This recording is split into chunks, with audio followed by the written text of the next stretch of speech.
네, 리포트 통해서 내용 보셨는데요. 관련 내용 자세히 짚어보도록 하겠습니다. 김인만 부동산경제연구소장 함께합니다. 네, 어서 오십시오. 안녕하세요. 이틀 연속으로 뵙는데 어제 뭐 금리 별 이동이 없을 가능성을 살짝 더 점쳐주셨던 것 같은데 전격적으로 15개월 만에 네. 금리가 좀 변화가 생겼습니다. 그러면서 초저금리 시대 이제 막을 내렸다 이런 많은 보도들이 나오고 있는데 인상으로만 따지면은요 2018년 이후 약 2년 9개월 만이라고 합니다. 네. 집값 많이 올랐고 물가 많이 올랐고 그리고 가계 빚이 많기 때문에 이 세 가지 요인으로 꼽아야 되겠죠. 일단 표면적인 이유를 보면 가계부채가 많이 늘어났고요. 부동산 집값이 많이 급등했기 때문인데 예. 우리가 좀 깊이 들어가 보면 예. 결국에는 비정상의 과정을 정상으로 가는 과정. 뭐가 비정상이냐면 저금리가 비정상이거든요. 2008년도 글로벌 금융위기 이후에 저금리로 갔다가 2014년, 15년 미국도 그렇고요. 우리도 그렇고요. 금리를 올리는 와중에 코로나19가 생기면서 다시 초저금리로 갔기 때문에 예. 결국에는 가야 될 과정인데 이제 그 때가 됐다. 이렇게 이해하면 될 것 같습니다. 네, 기준금리가 0.25%포인트 인상이 됐습니다. 네. 기준금리가 인상되면서 시장금리도 인상될 것으로 예상이 되는데 이제 시중은행들 예금과 이제 대출금리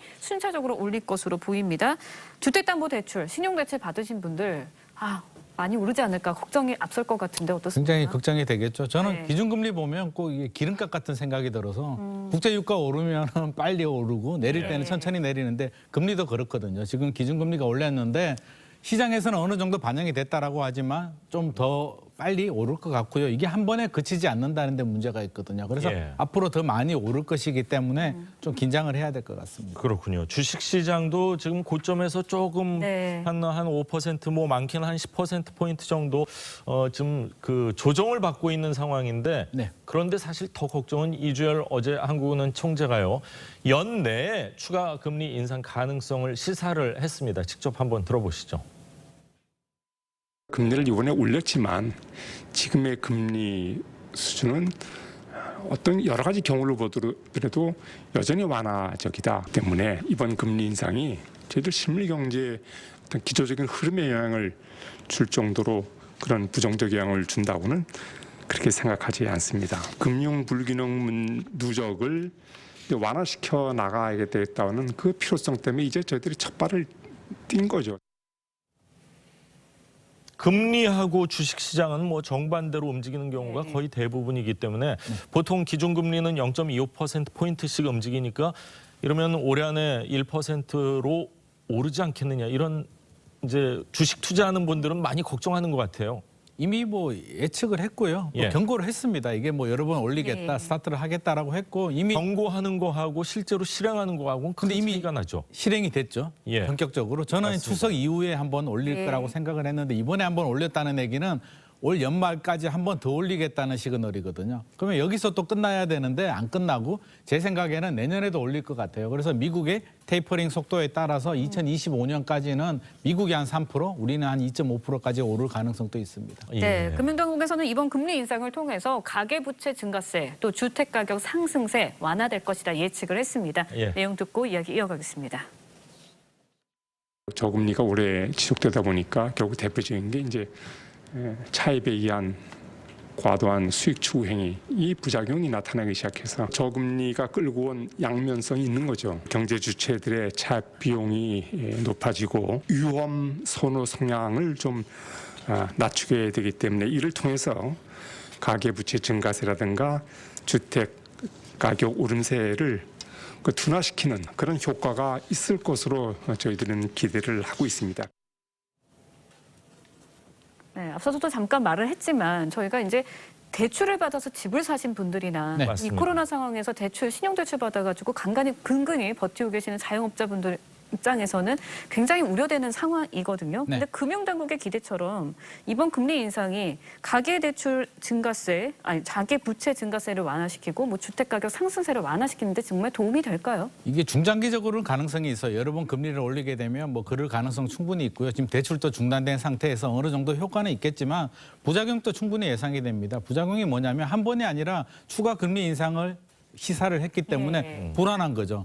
더 늦기 전에 지금이라도 받아야겠다는 가수요가 생기면서 예. 오히려 단기적으로는 저는 더 늘어날 가능성도 배제할 수 없을 것 같습니다. 그렇군요. 지금 한국경제연구원 한경원에 따르면요. 가계대출 금리가 1%포인트 상승할 경우에요. 연체액이 최대 5조 4천억 원까지 급증할 수 있다. 이런 분석을 내놨습니다. 그만큼 우리 가계의 체력이 좀 허약하다. 이렇게 봐야 되겠죠. 그렇게 볼 수 있겠죠. 이게 1%포인트 올라가게 되면 연체율은 4배 정도 올라가고 대출 이자 부담은 4조 정도 늘어나기 때문에 굉장히 취약한데 아이러니하게도 집값을 잡기 위해서 가계부채를 안정시키기 위해서 금리를 인상했는데 담보대출이나 우리 신용대출 같은 경우는 고신용자들 담보가 있는 물건인데 문제는 저신용자들이거든요. 그렇죠. 굉장히 취약하기 때문에 고금리를 내는 저신용자들은 지금 오히려 위험이 굉장히 증가할 가능성이 높습니다. 네, 뭐 이론적으로는 이제 금리가 오르면 대출에 따른 원리금 상환 부담도 늘어나게 되고 그만큼 투자 심리가 꺾이게 되고 위축이 되고